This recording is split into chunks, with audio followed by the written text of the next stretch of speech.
Live event apa orang sama lagi lah. Live event. Kena.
Hey.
চিকিৎসা চলতেছে না সেজন্য ওরা পাশে চলে যাচ্ছে সবারই একরকম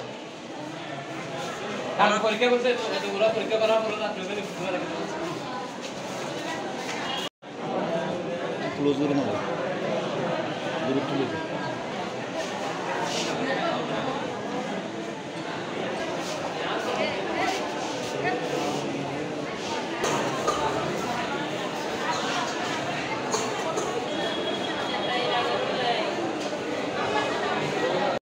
আমরা তো কষ্ট হয় বউরে ইয়ে বাচ্চা তুলতে হয় কিন্তু তুলি নেওয়া পারি বাচ্চার বাড়া বলি বাচ্চা তুলি বেলা তো এতিনের টাকা তৈল আমরা ফিরত যাই টাকা বন্ধ বলি আমরা বাচ্চা বউরেও ফিরত যাই বাড়ির মধ্যে বেশি মানুষ কষ্ট হয়। আমরা কালকে সন্ধ্যার পর থেকে এখানে আসছি একটা রোগী নিয়ে আসছি, রোগী ভর্তি করাইছি। রোগী ভর্তি করার পরে এখানে একটা রোগী মারা গেছে। রোগী মারা যাওয়ার পরে ওই ডাক্তাররা রোগীর অভিভাবকরা ঝগড়া করছে। একজন রোগীর কারণে শত শত হাজার হাজার রোগী সারা রাত কষ্ট পাচ্ছে। কেউ রাত্রে 1টা 2টা বাজে উকিয়াকুট বাজার যেখানে যেদিকে যাইতে পারে, এখানে কোনো হাসপাতালে এখন খালি নেই। সব রোগী এখানে কোনো চিকিৎসা চলছে না। নার্সরা বলছে, ডাক্তাররা বলছে এখানে কোনো চিকিৎসা হবে না, আপনারা বাইরে চলে যান। আমরা এত রাত্রে 2টা 1টা বাজে আমরা কোথায় যাব? আমরা যাবো কোথায়? তাহলে এখন কোনো চিকিৎসা চলছে না, কোনো নার্সও কেউ ছিল না। কালকে রাত্রে থেকে এখানে রুগী একটা নিয়ে আইছে, উনি নাকি ভুল চিকিৎসা করছে। ডাক্তাররা রুগীরা বলতেছে, শুনতেছি ভুল চিকিৎসা দিয়ে রুগীটা মারা গেছে। সেই জন্য আমরা কাল রাত্রে পর্যন্ত এখানে বসে আছি। আর আমার একটা রুগীও আইসিইউর মধ্যে আছে, ওখানে নিঃশ্বাস পাচ্ছে না। আমরা তাড়াতাড়ি করে দৌড়াদৌড়ি করলাম, মানে কেউ আছে কিনা একটা কর্মীকে পাইলাম, উনি বলতেছে না, ওরা বলে চাকরি করবে না সরকারি ডাক্তার। বারবার ওরা নির্যাতিত হচ্ছে। এমনকি আমার ভাইটাকেও নিয়ে আসলাম, যে ভাইটা হাত টাত ফুলে গেছে, এখন মানে ভাঙছে। আর এখন ব্যান্ডেজ করার জন্য একজন ডাক্তার পাচ্ছি না আমরা। তখন আমরা বলছিলাম কি চট্টগ্রামে যাবো, ওরা বলতেছে চট্টগ্রাম মেডিকেলও বন্ধ করে দিচ্ছে। তখন আমরা যাবো কোথায় এখন কিছু বুঝতে পারতেছি না। কাল এই রাত 4টা পর্যন্ত আমরা এখানে আছি, এখানে কোনো চিকিৎসাই হচ্ছে না, আর গেটটাই বন্ধ, কাউকে পাচ্ছি না একটু খবর নেওয়ার জন্য আমরা।